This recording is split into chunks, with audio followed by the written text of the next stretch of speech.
Got a Volvo. Gonna be doing the compressor. What you want to do first is remove all the freon. I already went ahead and removed all the freon. Now what you're gonna want to do is you're gonna have to remove the alternator. So I'm gonna go ahead and release the belt. I'm gonna release the belt from here. Move this belt to the side. Going to disconnect the batteries. Go ahead, disconnect the batteries. Disconnect the cables. Make sure you check the position. If you have to, mark down which one goes where. And remove the alternator. I'll go ahead first and remove the belt and the batteries, and remove the alternator. Alternator is just whatever cable is connected to, and just 4 bolts, 2 top, 2 at the bottom, and remove the belt and disconnect the batteries first. I'm gonna disconnect the batteries. After you disconnect the batteries, make sure the truck has no power. If it has no power, you're good. You go ahead and remove the cables and the belt. I'm gonna go ahead and do that right now. I'll be back. All right, I went ahead and got the alternator removed. Next, what you're gonna want to do is go ahead and just disconnect it, move it to the side. You're gonna want to disconnect the 2 freon hoses, the two hoses here. With it's 12 or 13, one of the two. Just go ahead and use a wrench, take them out. And for the bolt, it'll be 12. It would be number 12 for the bolts here. 12 or 13 for the hoses, the 2 little bolts. For here, it's about a 10. Most of the time it's 10 to 11. You had a 10 here. These 2 are 10, and this one right here is 11. And bolt size is 14 for the holders. But yeah, I'm gonna go ahead and remove the 2 hoses there. And this bottom one here has one placeholder on the bottom right here, as you can see. So when you're releasing them, go ahead and release this bolt first, so you can move this hose a little bit out the way. And yeah, let me go ahead and release the 2. I always release the 2 bottom bolts first, then release here, then move out the hoses out the way, then I will go ahead and release the 2 top and remove. Alright, I went ahead, got the 2 bolts removed at the bottom. Now you can see I can easily maneuver this hose out the way. Always check, make sure the O-rings are still there. The black one goes to the compressor, so you can take off the black one. Now you just gotta move the belt out the way, release these last 2 bolts, and it comes out. Let me go ahead and remove the last 2 bolts.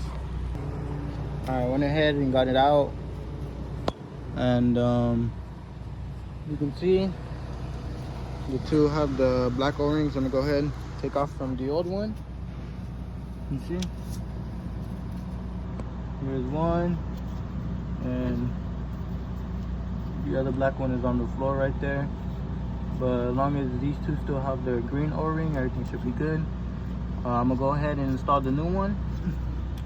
Same thing, when you install the new one, put the 2 top bolts, put the hoses, make sure you install the bolt with the holder here so the hose doesn't move. Let me go ahead and do that real quick. Well, I got the wrong one. They gave me the wrong one, so I'm gonna go ahead and see if we have the right one. If not, we gotta order it. So yeah, I'll leave it here as is. Yeah, let me go ahead and see if we have the right one. It's the next day. Went ahead and got the right part. Also gonna be changing the receiver dryer. Receiver dryer is right there. That one's pretty simple too. But the same way you take it off, go ahead and install it back. Put the 2 bolts, install the hoses. Make sure the hose bracket is with this bolt right here. And let me go ahead and install this and show you what it looks like after. I also like to spray the bolts and where the bolts go with some WD-40, so it's more easier to install. That's just something I do to help it more easier, so the bolts are not as hard. But yeah, I'm gonna spray WD-40 into the holes on the bolts and install. Let me install the compressor first. All right, went ahead. I got them half in, just tying down by hand. You see, still sticking out. Went ahead, got the bracket on the bolt. Next, just go ahead, finish tying down the 2 bolts here. Make sure they're tight enough, but not too tight where you strip it and it's just loose. Tie down the bolts for the compressor.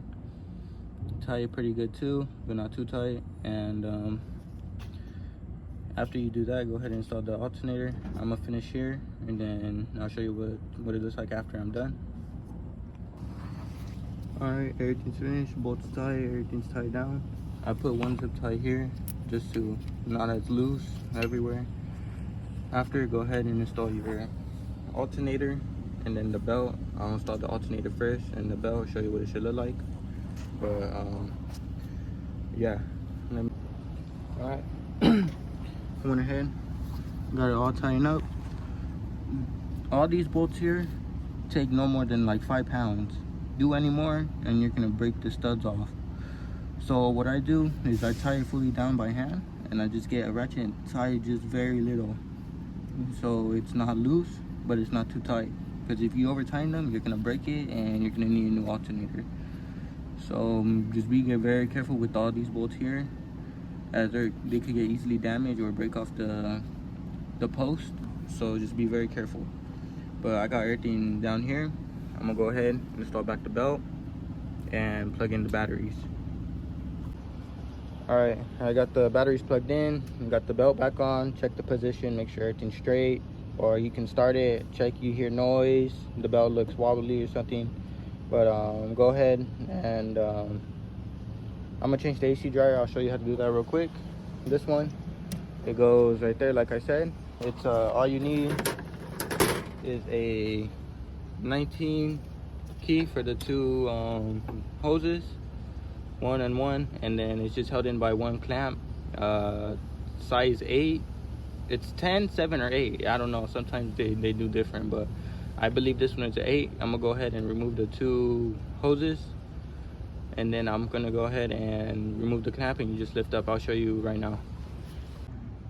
Alright, I went ahead and got the hoses released. This one was kind of stuck, kind of rusted out, so when you install, you can spray a little bit WD-40 inside on the thread. The O-rings, make sure you don't lose the O-rings. You can see this is a size 7 on the clamp. Just release the clamp and pull out the filter at like an angle like this, and it'll come out. And when you get the whole one out, you see it's just held in by 1 clamp that goes like this here, holding it. You just got to pull out from the angle like this, and it'll come out. Go ahead and put the new one. I'm gonna put a little bit of WD-40 on the thread, make it easier, and I'll be right back. I'm gonna go ahead and install this one. All right, got the new one in. That's pretty much it, how you change the AC compressor and receiver dryer for a Volvo. Just go ahead, add your Freon, start it, make sure the belt's good, in the right position, make sure the AC is working. If not, you might have another problem, such as like a bad module, or it could be many things. But yeah, that's pretty much how you change the receiver dryer and the compressor for a Volvo. But yeah.